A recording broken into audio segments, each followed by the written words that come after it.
बॉलीवुड में एक्टिंग के अलावा बहुत से स्टार्स ऐसे भी हैं जिन्होंने अपने यूनिक और दिलकश स्टाइल से इंडस्ट्री में अलग ही पहचान बनाई। उन्हीं में से रही हैं हेलन जी, जिन्हें इंडस्ट्री की पहली आइटम गर्ल कहा जाए तो गलत नहीं होगा। मशहूर डांसर और एक्ट्रेस के तौर पर पहचान बनाने वाली हेलन ने 500 से ज्यादा फिल्मों में काम किया। हेलन को उनके भारतीय सिनेमा में योगदान के लिए पद्मश्री और film fair life time achievement award से नवाजा जा चुका है।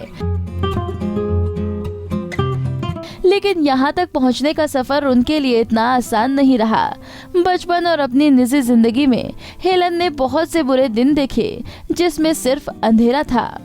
आज वो अपने परिवार में बेहद खुश हैं, लेकिन अपने मासूम बचपन में हेलन ने बहुत से दुख भी देखे।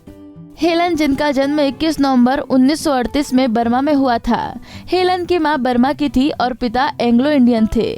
जब दूसरा विश्व युद्ध चल रहा था तो हेलन के पिता का निधन हो गया। पिता के निधन के बाद हेलन की मां ने एक ब्रिटिश सैनिक से शादी कर ली। इसके बाद हेलन ने अपने सौतेले पिता का सरनेम रिचर्डसन अपना लिया, लेकिन दूसरे विश्व युद्ध के दौरान रिचर्डसन की भी मौत हो गई। ये वो समय था जब जापान ने बर्मा पर कब्जा कर लिया था। ऐसे में हेलन का पूरा परिवार भारत की ओर चल पड़ा और जंगलों और गांवों के रास्ते असम में पहुंचा। आर्थिक हालत इतने खराब थे कि उनके पास खाने को भी पैसे और पहनने के लिए कपड़े तक नहीं थे। हेलन की एक बहन जेनिफर रिचर्डसन और भाई रोजर थे। एक इंटरव्यू में हेलन ने बताया था कि उस दौरान एक ब्रिटिश सैनिक ने उन्हें मुंबई जाने के लिए गाड़ी, खाना और दवाइयां दी थी। उस समय उनकी मां प्रेग्नेंट थी, लेकिन सफर के दौरान उनका मिसकैरेज हो गया। जिन लोगों के ग्रुप के साथ हेलन का परिवार मुंबई जा रहा था, उनमें कई लोग भूखमरी तो कुछ लोग बीमारी के कारण मर गए। हेलन के भाई की तबीयत भी काफी खराब हो रही थी।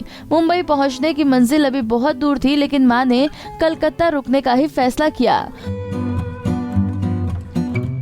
वहाँ पर नर्स का काम करने लगी और भाई को भी वहीं अस्पताल में भर्ती करवाया गया। इसके बाद हेलन और उनके छोटे भाई बहन को स्कूल भेजा गया, लेकिन माँ की सैलरी से घर खर्च चलाना मुश्किल हो रहा था। इसलिए हेलन ने माँ की मदद करने की सोची। कोलकाता में रहने के दौरान हेलन की मां की मुलाकात कुकू मोरे से हुई, जो फिल्मों में बैकग्राउंड डांसर थी। हेलन घर चलाने के लिए नौकरी ढूंढ रही थी, तब कुकू ने हेलन को फिल्मों पर कोरस डांसर की नौकरी दिलवाई। हेलन के आते ही कुकू का चार्म फीका पड़ने लगा और हेलन ने अपनी जगह बना ली। 19 साल की उम्र में ही हेलन को फिल्म हावड़ा ब्रिज में एक बड़ा ब्रेक मिला। इस फिल्म के गाने मेरा नाम चिन चिन चू ने हेलन की किस्मत बदल दी और इसके बाद तो वो बॉलीवुड की पहली आइटम गर्ल बनकर सामने आई। हेलन 60 के दशक की खूबसूरत अभिनेत्रियों में से एक थी। जब वो घर से बाहर निकलती थी तो बुर्का पहनकर ही निकलती थी, क्योंकि बेहद खूबसूरत होने के चलते वो छेड़छाड़ का शिकार भी होती थी।